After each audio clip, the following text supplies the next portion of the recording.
Oke, halo. Halo kembali. Selamat datang di podcast Live Talk. Di sini kami akan membicarakan sebuah persoalan-persoalan kemanusiaan yang terdapat dalam sebuah karya. Dalam sebuah Podcast ini dipandu oleh saya, Robi, dan Christian. dan Christian. Oh ya, sebelum mulai bahas sesuatu yang menarik kali ini, udah pada cuci tangan belum nih? Betul. Hmm, yuk cuci tangan dulu. Terus dengerinnya di rumah aja ya. Jangan Iya, kemana-mana. udah udah cuci tangan. Oke, mari kita bahas. Kali ini kita mau bahas apa nih? Loh, kok malah nanya toh? Ya, jadi Ada-ada aja. Oke, kali ini kita akan bahas film yang relate banget dengan keadaan sekarang dan uh, beberapa media, nih Mas Kris nggak tahu ya, ini banyak banget yang nyangkut pautin sama keadaan dalam film dengan yang terjadi seperti sekarang ini yang pandemi Korea. Korea. Korea. Banyak nonton Korea nih. Corona itu Contagion. Ya, Contagion film tahun 2011 ya. Yep. Karya Steven Soderbergh. Hmm. Dan apa ya? Apa ya? Jadi Ceritanya tuh sok-sok. apa yang terjadi di film ini tuh biarpun dibikin tahun 2011, ternyata hampir banyak hal yang serupa dengan apa yang kita alami sekarang gitu kan. Iya. Soalnya bagaimana sebuah virus dapat menyebar, terus kemudian efeknya ke kita manusia gimana, bahaya, mengancam, sampai menyebabkan kematian, terus kayak sampai society atau ekonomi collapse gitu kan. Society. Ya, bahkan ada dialog di filmnya yang bilang kamu jangan lupa cuci tangan gitu kan, terus kalau bisa jangan kemana-mana. Maksudnya dialog kan ya kayak meramalkan apa yang terjadi sekarang gitu. Tapi itu aku juga kemarin sih melihat video yang apa ya, tentang Ebola. Itu memang persoalan virus ini memang nggak tahu ya, mungkin karena virus itu kan ada bagian lemaknya ya, kalau kata penelitian lah. Jadi memang bisa dituntasin sama cuci tangan doang sih. Tapi ya kita nggak tahu juga apakah itu memang ramalan di film itu atau gimana. Tapi memang di beberapa virus, waktu aku lihat video itu memang asal hidup kita bersih, virus itu kayak bisa menangkal gitu. Cuci tangan maksudnya. Cuci tangan bisa Ya, menangkal itu virus, penyebaran virus. ya Tapi jadi yang menarik lagi juga tentang bagaimana keadaan masyarakat uh, menyiasati ketika bukan menyiasati bahasanya ya, tapi apa ya, menyikapi kali. menyikapi ataupun berhadapan dengan virus di mana penyak keadaan-keadaan ketika virus itu ada terus jadi pandemi di sana juga digambarin di Amerika bisa chaos juga ternyata. Ya, nggak cuma di ya hampir di semua negara lah ya. Dan meramalkan juga sih karena beberapa hari ke belakang kita mau ada panic buying gitu kan. Ya, tergambar juga. Hmm. Tergambar filmnya. Panic buying, terus ada blogger yang istilahnya apa ya? So tahu ya. Bisa dibilang so tau, tapi kayak apa ya, kalau di sini tuh kayak buzzer yang bikin kepanikan gitu loh. Soalnya kan kadang ya, nggak tahu aku ngerasain di tengah kondisi wabah kayak gini, mungkin jualan ketakutan tuh jadi clickbait yang bakal banyak diakses orang sih. Jahatnya sih gitu ya. Iya. Soalnya bikin aja artikel yang katakanlah judulnya tuh kayak persuasif banget gitu, tapi agak nakutin gitu. Orang jadi baca, ya aduh gini disebar gitu kan. maksudnya orang nyebar tuh supaya orang berhati-hati, tapi yang ada bukan hati-hati, malah udah takut duluan. Dan sebelumnya juga kalau misal cara penyebarannya, virus ini hampir mirip sama, ya dibilang lamaran juga lamaran. Aduh, banyak kata-kata yang Kelamaan di rumah ya, jadi banyak tipu. pengen lamar orang. Banyak kelamaan di rumah, bawaannya pengen ngelamar orang. Iya. Pokoknya mau kayak meramalkan ada sesuatu yang kayak virus itu pasti ada kaitannya dengan kayak binatang-binatang seperti kelelawar, babi, dan juga penyebarannya juga kayak pendapat seperti para aktivis alam, kayak mereka bilang mungkin kita virusnya gitu. Yeah. Dan ya di situ juga digambarkan kalau kata Mas Kris seperti itu yang kita diskusi awal kan subtil ya di bagian itu sebenarnya. Yeah. Ya alam bekerja dengan caranya gitu ya. Apa ya kayak mungkin ada beberapa hal itu terdengar egois nggak sih, kayak mungkin kita virusnya dan memang kita virusnya gitu. Ya nggak tahu juga sih. Alam punya caranya sendiri untuk memulihkan dirinya gitu ya. Iya. Dan kalau nggak salah Hindia atau ya udahlah pokoknya itu musisi terkenal India. ya berpendapat kayak gitu kan. Mungkin kita virusnya. Iya. Karena di satu sisi kalau dibilang kita virusnya atau bukan ya, soalnya dalam kondisi ya penuh kepanikan dan ketidakpastian ini kan makin kelihatan sifat orang tuh ketika dalam krisis. Ya inilah orang tuh ada yang ya egois nimbun masker, ada yang tapi ada juga yang jiwa sosial keluar, saling berbagi. Jadi mungkin fenomena ini menunjukkan bahwa beberapa orang tuh memang jadi virus. Mungkin. Tapi beberapa ngomongin fenomena juga sepertinya memang di negara-negara barat tuh kayak punya kepanikan tersendiri, kayak di Amerika aja kan kalau di film itu gambarnya di Amerika ya. Di Amerika mereka mungkin sigap, tapi ketika ada positif, mungkin kalau kita pandangannya orang barat, maksudnya memandang orang barat kayak di Itali itu kan banyak banget ya. Walaupun sebenarnya mereka negara maju, tapi kasusnya tertinggi dibanding negara asalnya di Cina. Itu ya termasuk ke fenomena gimana manusia itu sadar kalau ada himbauan untuk di rumah, ya di rumah gitu. Kalau di Amerika mungkin ya terlihat di film Contagion memang mereka keluar rumah, tapi ketika hanya ngambil makan ya kalau nggak salah. Iya. Aku lupa. Beli keperluan untuk ya hal yang sifatnya esensial lah, esensial. Ya. Dan ini juga untuk kesadaran lockdown ya. Kalau nggak salah di Itali itu mungkin nggak tahu ini pandangan Barat yang memang maju atau makin negaranya maju,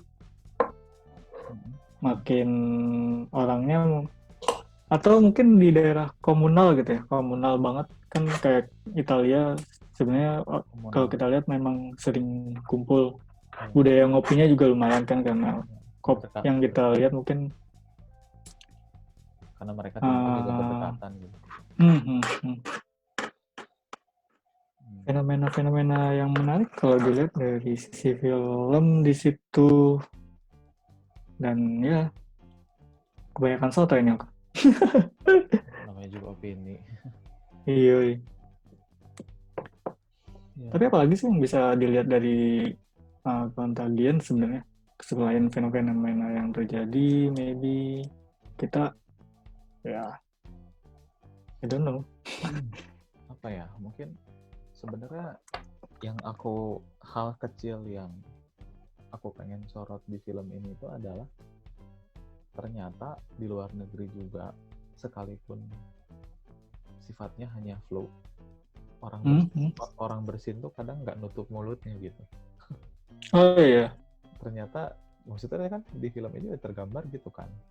Maksudnya Hmm, hmm. ada yang nutup, ada yang enggak gitu kan.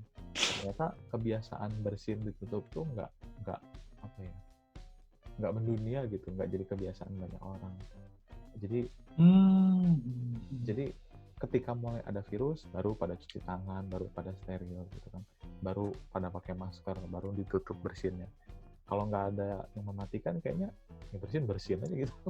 Santai-santai aja. Iya. Padahal kan di satu sisi ini tuh kan corona nih mengajarkan kita untuk lebih hidup lebih higienis, lebih steril, lebih bersih gitu kan. Nanti setelah ini wabah selesai, kira-kira kita masih gitu nggak? Kira-kira tempat cuci tangan akan tetap banyak atau pada hilang? Kelihatannya sih udah hilang ya. Iya, itu kan hal Tapi simpel. terkait itu sih memang sih virus ini kayak merubah sebuah kebiasaan yang sebenarnya itu udah basic banget, kayak cuci tangan, terus bersin dengan nutup Ya, pakai siku ya, yang apa benar sih, siku sih. pergelangan. Ya, minimal tangan lah. Yang penting ditutup lah gitu. Hmm, dan sebenarnya kalau boleh jujur aku juga nggak nggak kalau cuci tangan aku agak jarang sebelum virus. Kalau setelah pas ada virus baru rajin banget kayak cuci tangan sampai tangan kering gitu. Iya, mungkin karena kita mungkin dari dulunya juga nggak dibiasakan sih, Hmm. jadi seperti itu.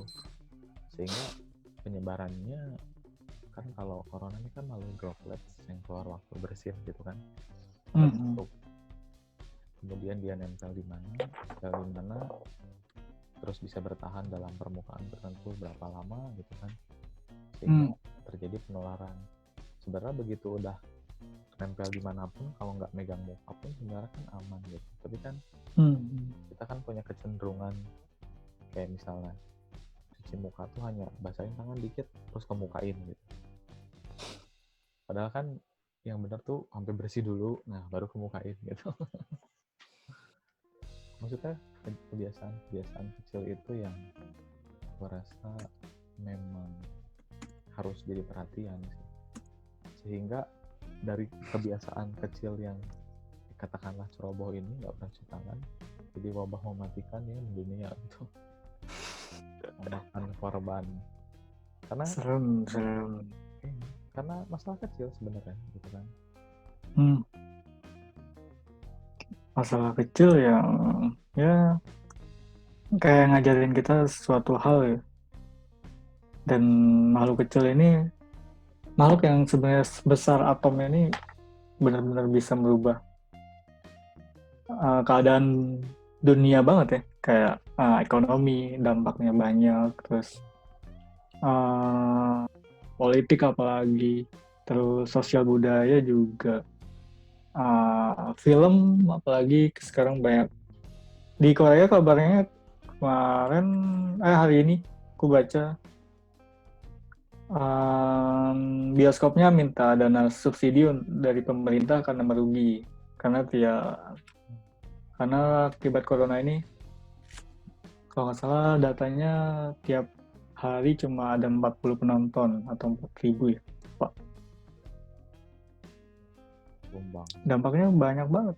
Ternyata sebesar Korea aja sampai dampak cover filmnya, khususnya ekosistem eksibisi, sampai segitunya. Dan banyak hal kayak tadi panic buying, terus kebiasaan-kebiasaan yang berubah, terus WFH apalagi. Dan kalau di film tuh WFH kalau nggak salah ada juga ya terkait ramalan yang ada di film Contagion. Kayaknya si blogger itu kalau nggak salah yang tapi dia ya kan dia kan langsung mengisolasi diri gitu katanya. Jadi memang ada anjuran supaya nggak kemana-mana.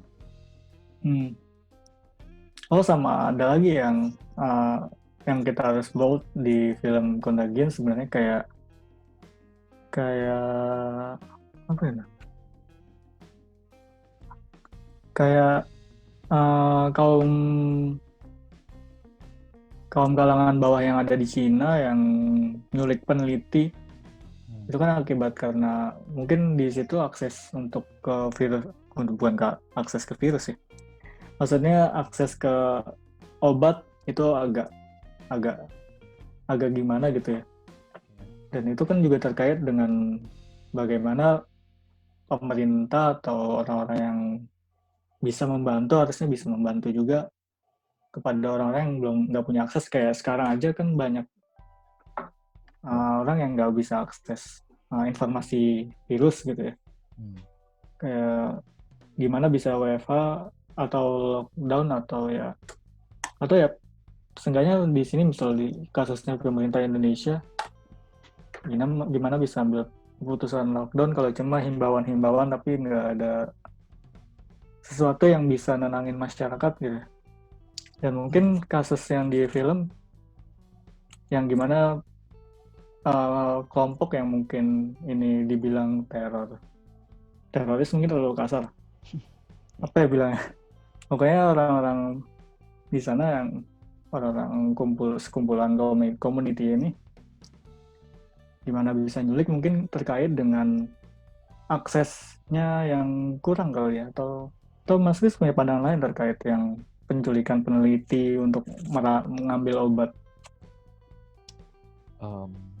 Ya, waktu si dia berkunjung terus diculik supaya ngasih obat ya.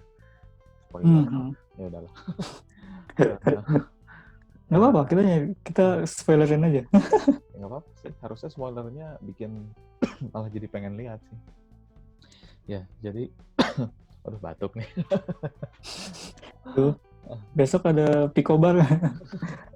Periksa. Ya, jadi kalau soal itu mungkin kita fokus terhadap jadinya ya ego kali ya. Maksudnya ketika krisis memang jadi orang tuh berfokus saya pengen selamat gitu, saya pengen selamat, saya nggak mau tertular gitu.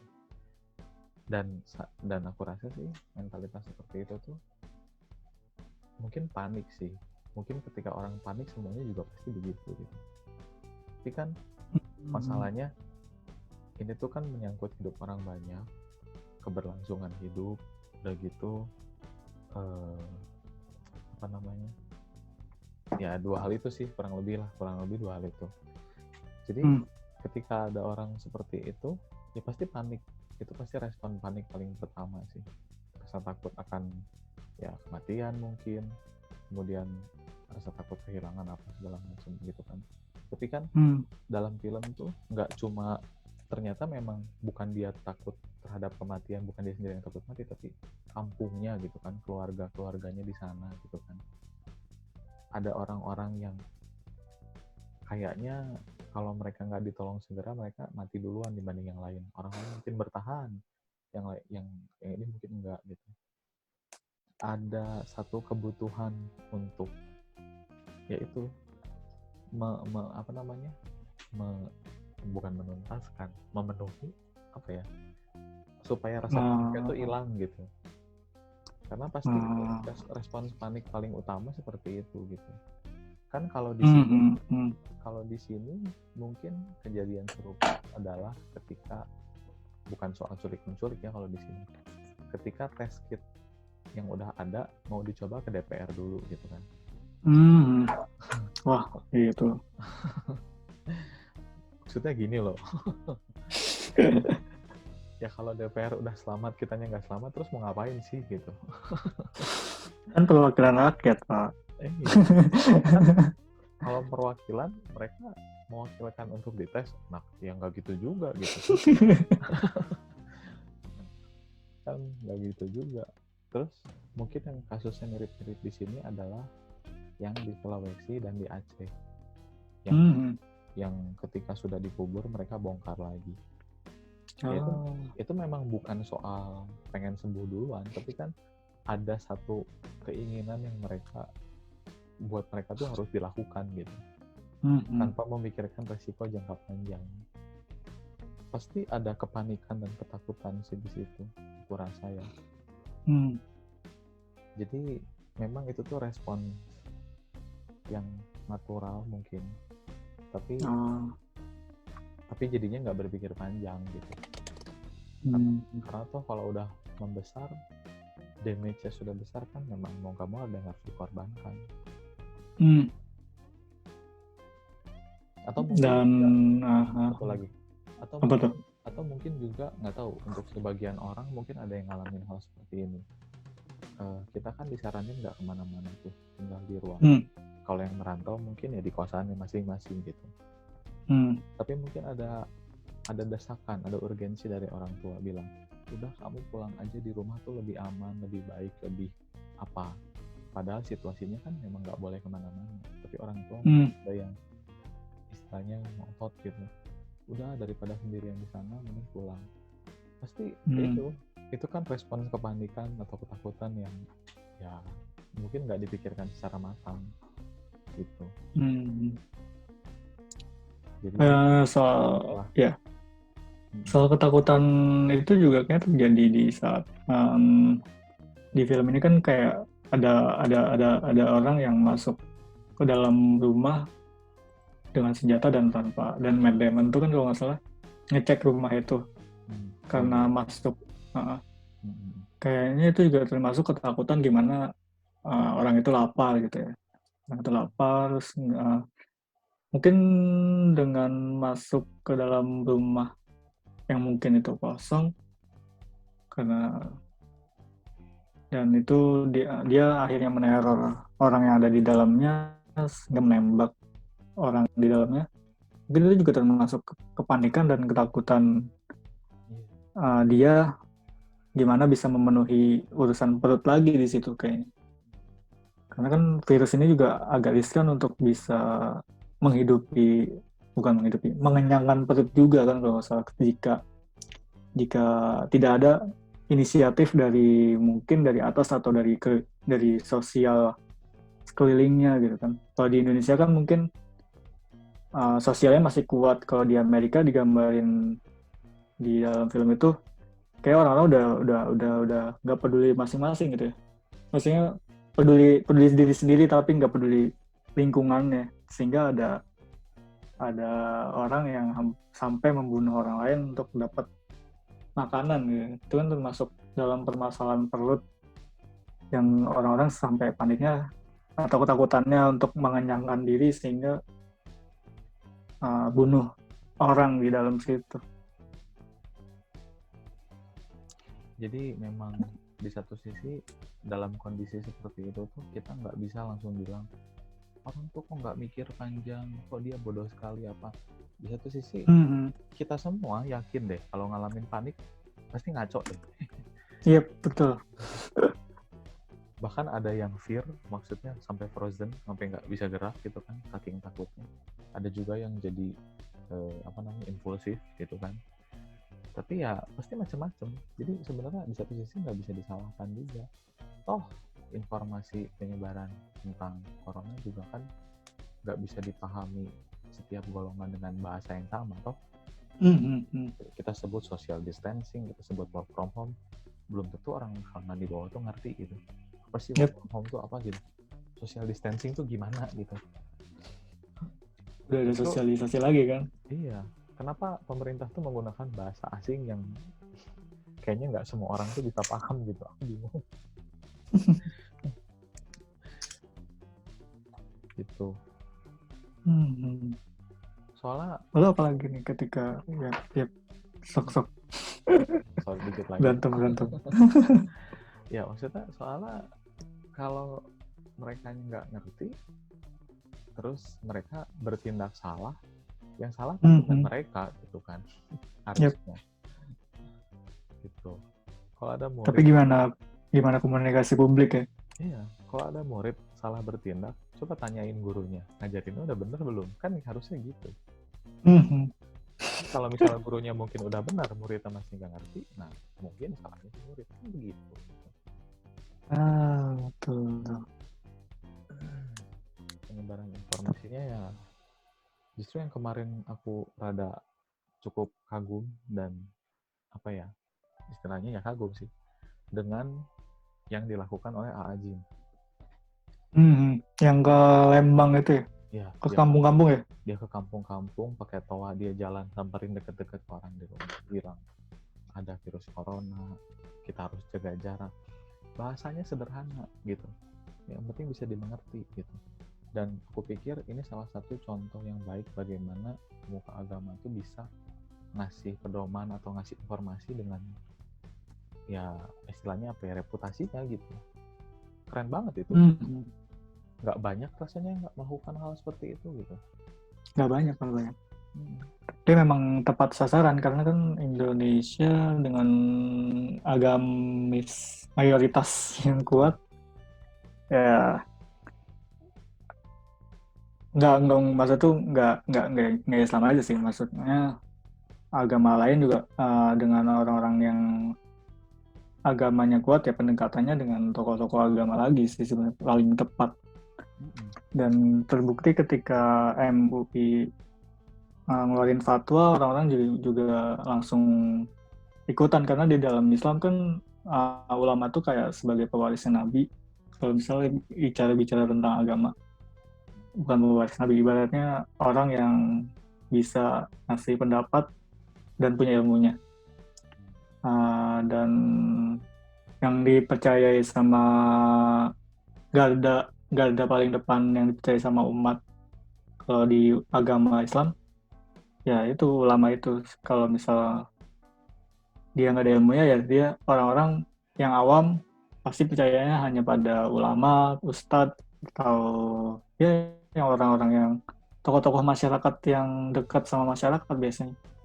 Kalau di Kristen mungkin sama pendeta atau pastor yang bisa bilang ke umatnya. Kalau Buddha sama Hindu pendeta ya kalau salah. Atau lupa tuh. Pokoknya tokoh-tokoh agama yang punya reputasi atau pengaruh pasti paling yang didengerin sama orang-orang Indonesia yang seenggaknya yang ada di akar rumput biasanya yang dengar omongan orang besar biasanya untuk bisa percaya bahwa negara Indonesia itu kena wabah loh. Jadi kayak ada komunikasi publik yang pendekatannya itu apa ya pembahasannya pokoknya pendekatannya kayak persuasif, pendekatannya ke komunikasinya juga ya bagus sih. Aku bingung sama bahasanya. Maksudnya itu tuh sangat, aku sendiri memandangnya itu harus sangat diapresiasi karena ya maaf kata nih, aku belum lihat agama lain yang melakukan hal yang serupa gitu. Itu aja yang aku sayangkan istilahnya gitu. Ya, tapi kembali ke soal yang tadi, soal apa namanya, respon panik dan bagaimana orang-orang tuh nggak berpikir panjang karena wabah. Di satu sisi ini juga harus diingat bahwa Indonesia kan negaranya bukan negara maju seperti Italia atau Cina, tapi Indonesia kan kehitungnya masih negara berkembang. Artinya kalau negara berkembang, menengah ke bawahnya lebih banyak dibandingkan menengah ke atasnya. Nah, ketika menengah ke bawahnya banyak, artinya kita kembali lagi ke permasalahan hak istimewa. Ketika bicara hak istimewa, mungkin orang-orang yang menculik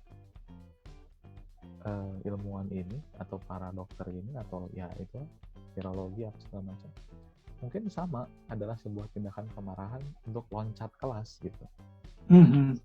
Tarik aja orangnya, beresin kerja di sini gitu. Kita dulu lah urusin. Mungkin bisa dibilang seperti itu. Yes, masalah privilege juga termasuk di sini sih. Karena kalau sekarang kan kayak misalnya dulu, sekarang informasinya udah jelas, orang-orang ODP dan PDP tes gratis gitu kan. Kalau waktu itu kan kita masih bertanya-tanya, ini tes bayar nggak nih? Kalau bayar berarti kesehatan itu adalah milik orang-orang yang punya saja. Kalau enggak ya udah deh gitu. Ya berkaitan sih, semua berkaitan. Yep. Karena pandemi itu kan pandemi ya sebenarnya. Ada disrupsi sosial ekonomi gitu kan, pembatalan banyak kegiatan, baik itu kegiatan budaya ataupun keagamaan gitu kan.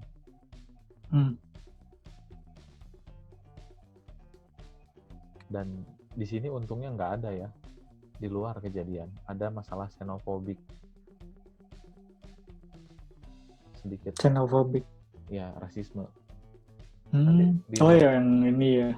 Di luar negeri kan etnis Chinese-nya, orang-orang keturunan Cina tuh langsung kayak itu yang awal-awal ya? Iya awal-awal. Kami nggak mau virus dari kamu lah, orang ini juga tinggal di Amerika gitu kan, sama-sama di sana gitu. Bukan pengen kita juga bawa virus gitu. Tapi ada tindakan rasisme kayak gitu. Tapi untungnya di sini nggak ada sih. Di sini paling ini sih, yang bukan masalah rasis ya, yang PDP atau yang ODP tuh kayak ditolak gitu sama masyarakat. Iya itu benar. Kalau di sini itu sih masalahnya sebenarnya.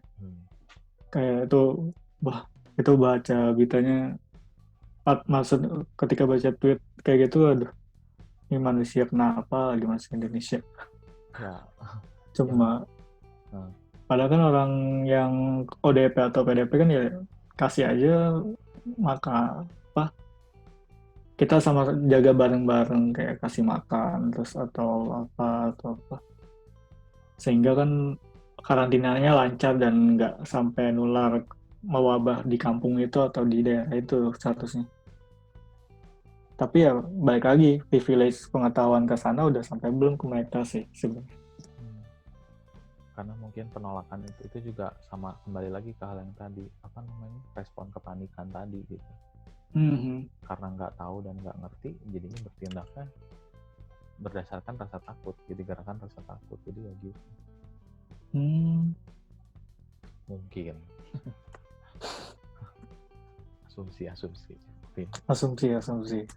asumsi.com. Iya. Iklan kita. Tapi di film Contagion itu memang bagian endingnya itu rada ini ya,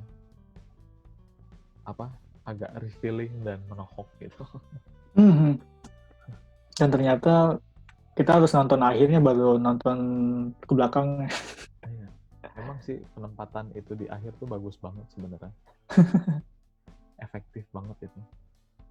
Begitu screen-nya fade out ke hitam langsung kayak gemetar gitu.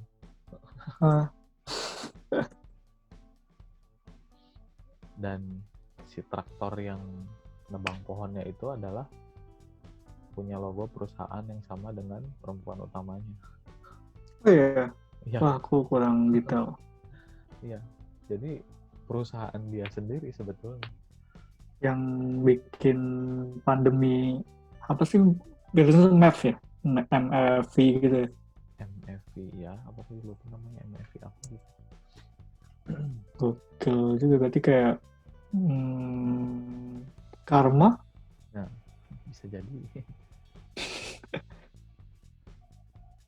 MFV. Ya MFV kalau nggak salah.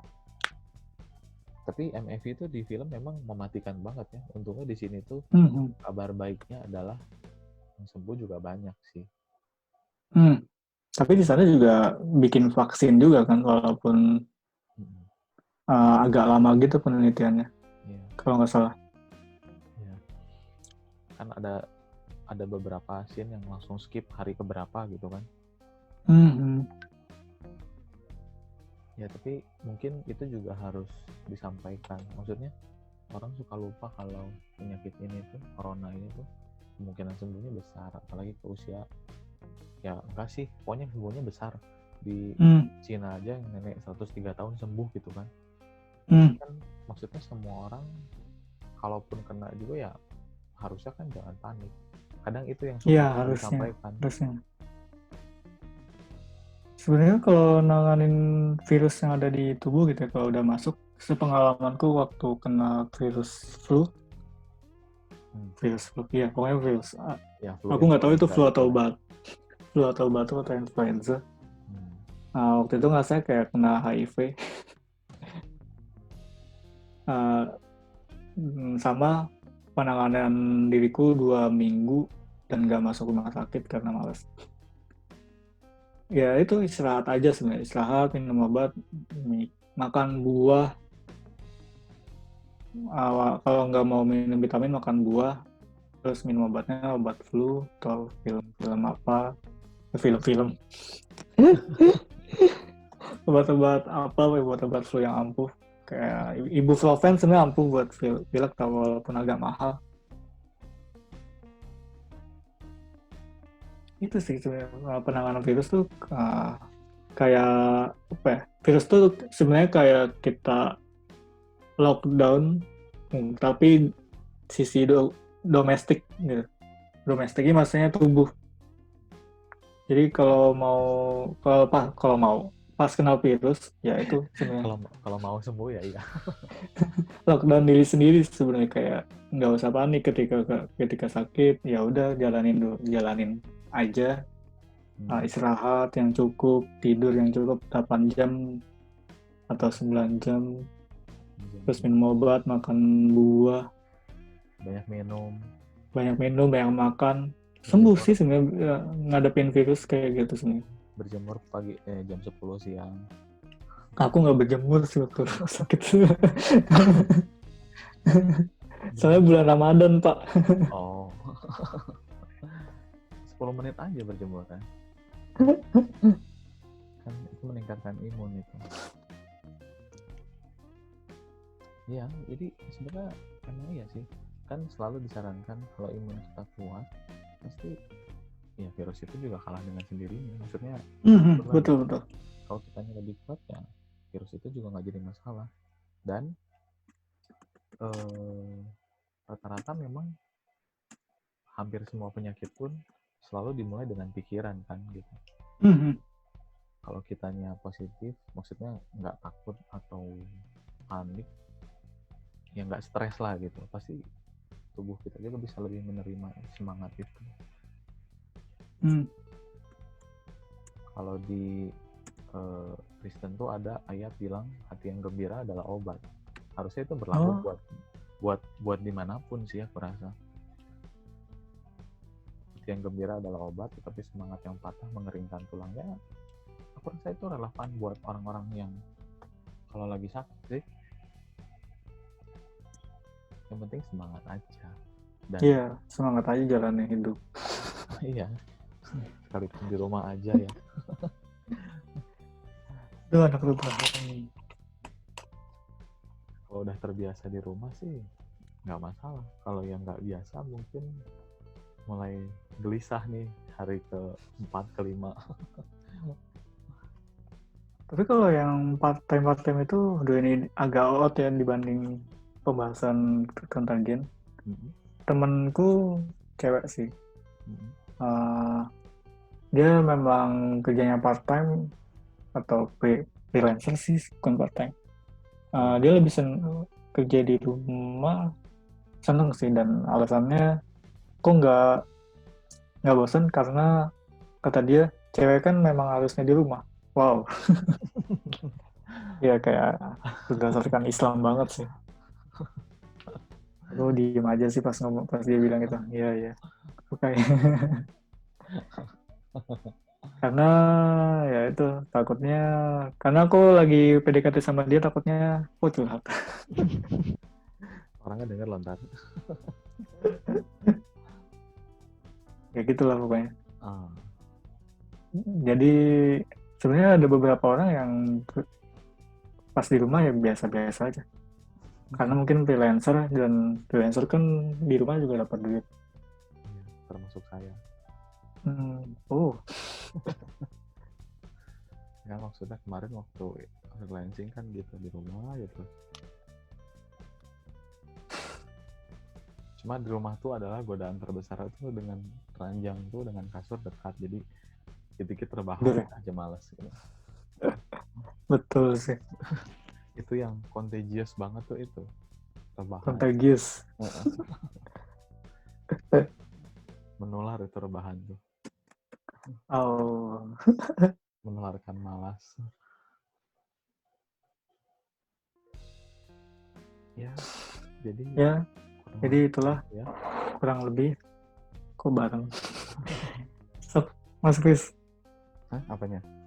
penutupan. Penutupan. Eh, satu lagi mungkin sebelum ditutup, Mhm. seperti yang sudah disampaikan di film Contagion, kita juga mungkin harus lebih berkawan dengan alam ke depannya sih. Mhm. Kita jangan merusak ekosistem binatang-binatang yang pada habitatnya memang sudah di situ gitu. Kalaupun kita Mhm. harus pakai lahan mereka, kita gunakan dengan nggak merusak ya sebisa mungkin begitu. Betul, karena ya itu tadi jangan sampai kita dibilang manusia adalah virusnya. Iya. Yap. Aku jadi keingetan waktu itu di Kumparan atau di mana ya berita ya. Katanya waktu pembangunan tol di Kalimantan gitu, Mhm. ada harimau turun ke jalan tol. Oh, Mungkin headline-nya harus diganti bahwa sebenarnya itu tuh habitat dia dan kita telah memakainya tanpa izin gitu kan. Aku rasa gitu. jadi apa? Karena kita hewannya. Maksudnya kalau lihat di mana ya, aku lupa di negara mana, tol tuh nggak dibikin di atas jalan, maksudnya dibikin agak naik jembatan gitu supaya hutan-hutan di bawahnya tetap aman gitu. Aku rasa kalau kayak gitu kan win-win ya, alamnya nggak rusak, kitanya masih bisa pakai jembatan buat tol gitu kan. Lupa sih di negara mana, tapi ada yang kayak gitu. Ya mungkin biayanya lebih mahal ya, cuma ya demi keseimbangan ekosistem. Ini kritik buat pemerintah nih, asik. Ya itulah, ya mesti kita harus menjaga alam, jaga habitat dan ekosistemnya kelelawar. Mana tahu Ngomong kayak jaga habitat kan kalau nggak salah Pontianak yang mau jadiin ibu kota ya. Iya. Pontianak atau mana sih lupa. Nah itu kan berarti kan kayak ngebabat lagi habitat hewan yang awalnya di situ. Itu gimana nanti yang habitat hewan ya pas jadiin lahan ibu kota? Akan terjadi sesuatu hal yang lagi. Iya. Udah makin panas kita kan, hutan semakin sedikit. Oke, gimana? Ya, kita sudah kehabisan bahan sepertinya. Iya, sebenarnya ada bahan Sekian. tapi nggak nyambung ya. Jadi sekian dulu aja lah ya. Ya, dan jangan lupa untuk teman-teman pendengar yang dengerin ini, tetap jaga kesehatan di rumah. Dan mungkin Mas Kris ada kata-kata lagi? Ya, tetaplah positif dan semangat walaupun ada gejala-gejala. Kalau ada gejala-gejala, segera periksakan, jangan panik. Yang penting tetap semangat sih. Yep. Bye. Ya, terima kasih. Have a nice day. Iya, selamat menikmati hari-harinya di rumah. Yuk.